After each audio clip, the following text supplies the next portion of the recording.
Olá, irmãos, aqui é Ronaldo Costa para o canal Vida no Espírito Santo. E não sei se você já viu essa questão antes, né? Por que João Batista batizou Jesus se ele não tinha pecado?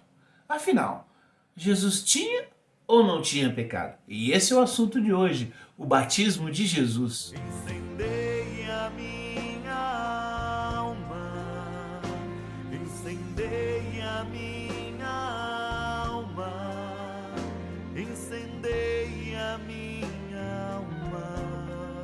Começamos aqui com Raniero Cantalamessa, que diz assim: os exegetas não se cansam hoje de focalizar o grande significado existencial do batismo de Jesus.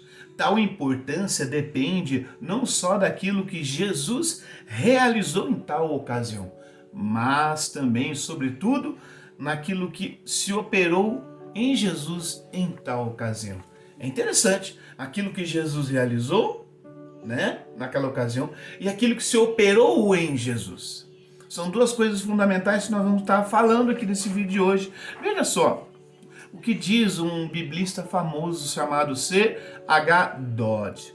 Ele diz assim: no batismo de Jesus aconteceu algo que modificou o curso da vida de Jesus. Estamos autorizados a supor que aquele foi o momento em que Jesus aceitou a sua vocação.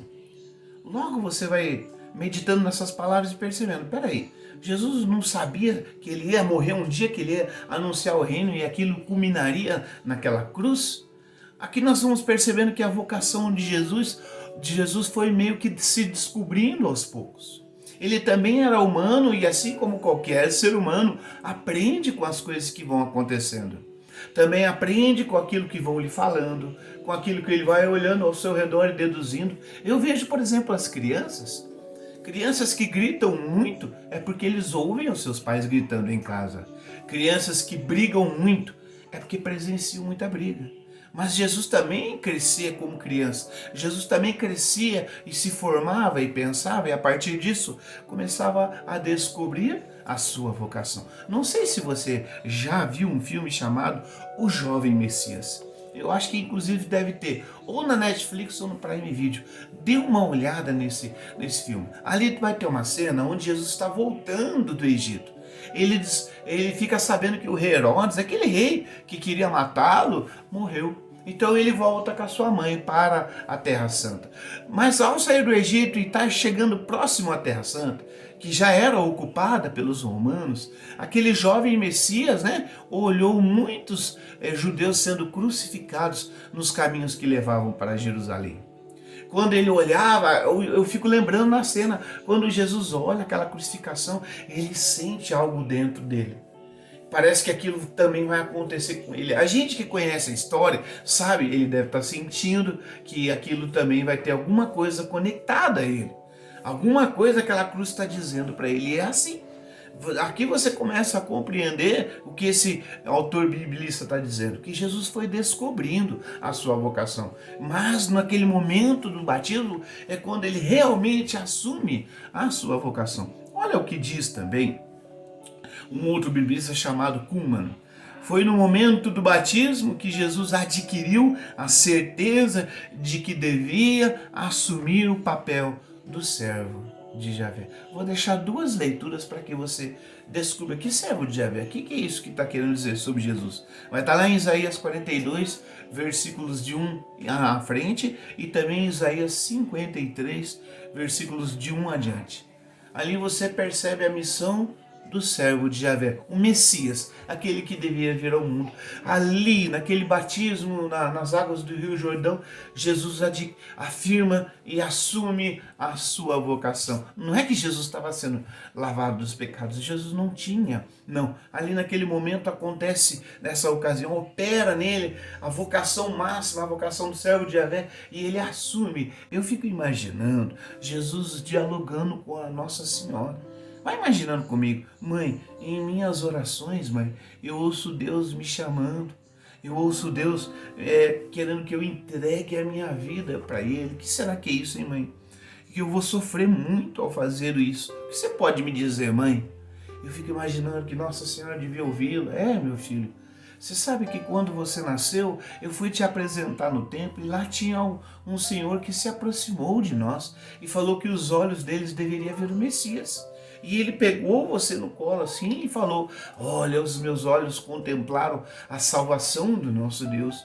Só que ele me disse, meu filho, que também uma espada transpassaria o meu coração. Eu fico imaginando, se você morrer, se você sofrer, vai ser tão difícil para mim, eu não estou preparada para isso. E eu fico imaginando Jesus apoiando Nossa Senhora nessa missão dela de ser mãe do Salvador, mas ao mesmo tempo Nossa Senhora, com toda a sua sabedoria, com toda a sua vocação de mãe de Deus, também apoiando Jesus, dizendo: meu filho, tu vai ter que ser muito de oração, tu vai ter que realmente se agarrar a Deus. Se você é o filho de Deus, então agora mais do que nunca, converse com Deus e obtenha dele a força necessária.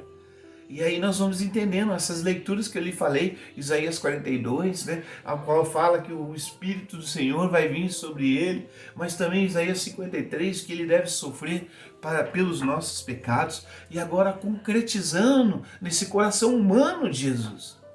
Olha como é que é importante a gente entender esse batismo de Jesus. Não sei você, mas eu só consigo imaginar esse mãe e filho, um apoiando o outro em todas as etapas e de inúmeras formas, não é verdade? O batismo de Jesus nos revela esse Jesus humano, preparado por Maria, crescendo em estatura, graça, sabedoria, como que dizendo: é isso mesmo que o Pai quer de mim, que eu seja ofertado em sacrifício de Jesus. Né? Você não acredita nisso? Será que naquele coração de Jesus, agora naquele momento diante de João Batista, que recebeu o Espírito Santo, quando Maria foi visitar a mãe dele? Nossa Senhora, na hora que você me chegou aqui, Maria, o meu neném aqui sacudiu no meu ventre. É como se o ventre de Isabel recebesse o Espírito Santo pela presença de Nossa Senhora. E agora Jesus, agora diante desse João Batista aqui, lá atrás recebeu o Espírito Santo. E agora eis que ele está batizando e desce o Espírito Santo como pomba. E Jesus agora, é isso mesmo. Essa é a missão que Deus quer de mim. E você vai perceber pelos evangelhos que a partir dali Jesus não voltou mais atrás. Jesus foi até o seu último e derradeiro momento lá na cruz. Olha o que acrescenta Raniero Cantalamessa. A cena de Jesus que é batizado em meio aos pecadores é um prelúdio para a cena da morte de Jesus entre os malfeitores. Está vendo? É como se Jesus agora fosse aquela luz e aquele povo todo pecador buscando ser perdoado pelo batismo de João Batista. E agora Jesus entra ali, todo aquele povo que andava nas trevas tem agora diante deles uma grande luz. Não é essa uma leitura que está lá no Antigo Testamento? O povo que andava nas trevas viu uma grande luz. Essa é a compreensão do batismo de Jesus, né? O que o batismo de Jesus quer nos dizer? A decisão de ir fazer-se batizar por João, colocando-se nas filas dos pecadores, como está lá em Lucas 7, 29, tornando-se assim como que um deles já era um passo no sentido de tomar sobre si os pecados dos homens, traço fundamental na missão do servo de Javé. Então, irmãos, quando você pensar sobre o batismo de Jesus, você pensa que ali é o Deus humano vindo ao encontro dos humanos pecadores para assumir o pecado desses humanos pecadores sobre ele. Ele que é o servo de Javé. Vamos encerrar aqui com uma oração, entregar-se ao Espírito do Senhor, que nada mais foi o que Jesus fez. Espírito de Cristo, fortaleça-me. Espírito do Senhor, cura-me. Espírito de Cristo, erga-me. Espírito do Senhor, defenda-me. Espírito de Cristo, guarda-me. Espírito do Senhor, purifica-me. Espírito de Cristo, conforta-me. Espírito do Senhor, sustenta-me. Espírito de Cristo, consola-me. Espírito do Senhor, santifica-me. Amém. Em nome do Pai, do Filho e do Espírito Santo. Amém. Até a próxima, irmão.